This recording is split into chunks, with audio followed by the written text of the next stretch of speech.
राना साहब ये बताइएगा, ये साइफर की बाज़गश्त दोबारा से कल निकल कर आई है और चाहे वो मौजूदा हुकूमत, खैर हुकूमत पार्लियामेंट तो तहलील हो गई है, निगरान वज़ीर आज़म का नाम नहीं बात निकल कर आया, इस पर ज़रा डिस्कशन करेंगे। लेकिन पाकिस्तान तहरीक इंसाफ इसको अपने हक में इस्तेमाल कर रही है, कह रहे हैं देखें साइफर एक हकीकत था और पता चल गया है, लेकिन जो उनके मुखालफीन है वो उसको अपने तरफ से इस्तेमाल कर रहे हैं। लेकिन सर कई सवालात पैदा होते हैं।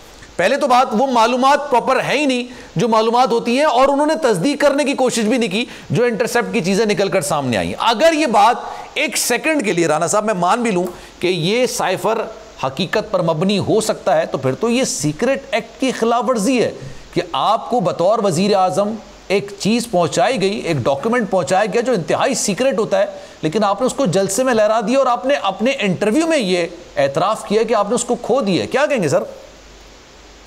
देखिए, डेफिनेटली ये तो जो है इस चीज का एतराफ तो इमरान खान साहब खुद कर चुके हैं कि वो गुम हो चुका है, और अगर वो कहीं गुम होके पहुंच गया है या आपने पहुंचा दिया है तो ये तो एक संगीन जुर्म आपने कमिट किया है जिसके तहत आपके ऊपर कार्रवाई हो सकती है, ये इसमें कोई डाउट नहीं है। देखें, मैंने इंटरसेप्ट का वकील पढ़ा, उसमें कोई नई बात नहीं है जो पहले डिस्कस ना हो चुकी हो, और उसके अंदर एक ही वही जो कॉन्वर्सेशन है कि अगर रशिया गए और नो कॉन्फिडेंस अगर उसमें हो गए तो फिर हम आपको चीजें भूल जाएंगे। देखें, सीधी सी बात है, ये तो रशिया गए, हम तो रशिया उसके बाद 4 दफा गए, और 4 दफा जाने के बाद हमने उनसे तेल भी खरीदना शुरू कर दिया।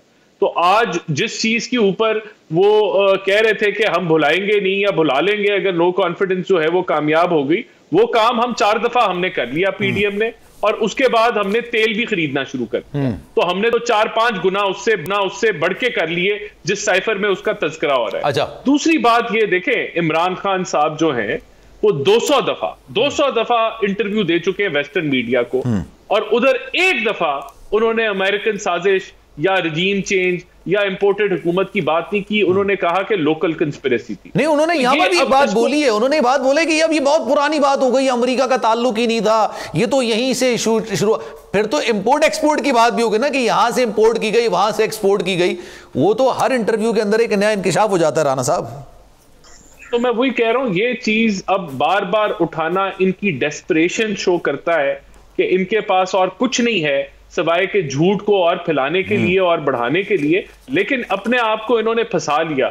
एक तो ये कहा कि ये फौजी लीक हुआ है, तो फौजी लीक कहां से होना है? वो साइफर तो जहां मौजूद है, जिनके पास मौजूद है, वो तो इसकी रसाई नहीं है किसी जूनियर ऑफिसर को, या वैसे भी ये तो फॉरेन ऑफिस का मामला है, और अगर ये लीक हुआ है तो ये फिर वही साइफर है जो इमरान खान साहब के पास था, और अगर ये लीक हो गया है तो फिर वो, मैं समझता हूं कि उन्होंने अपने आप। चले सर, मैं लीक से आगे बढ़ता हूं, लीक हुआ नहीं हुआ उसकी बात भी नहीं, लेकिन जो एक तरफ से एतराफ किया गया कि हाँ ये था, पता नहीं कहां गुम हो गया, मुझे नहीं पता। राना साहब, लेट्स सपोज आप खुद ये एतराफ करते हैं कि आपके पास साइफर की कॉपी थी और आप वजीर आजम हैं और आपने खो दी उसको, तो सर ये अपने अंदर कितना बड़ा जुर्म हो सकता है सीक्रेट एक्ट की खिलाफ वर्जी के तहत?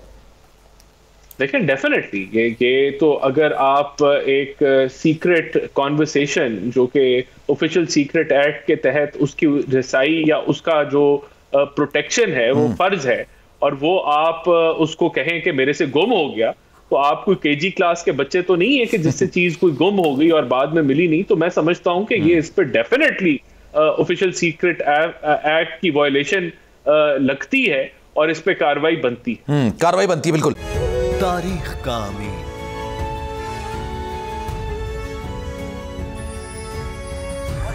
आजादी की अलामत,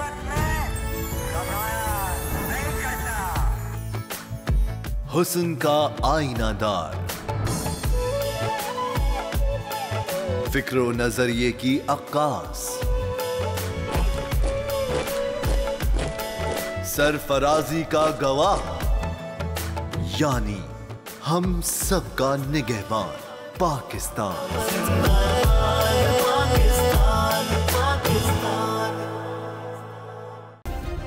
सब्सक्राइब करें और बेल दबाएं ताकि कोई खबर रह न जाए।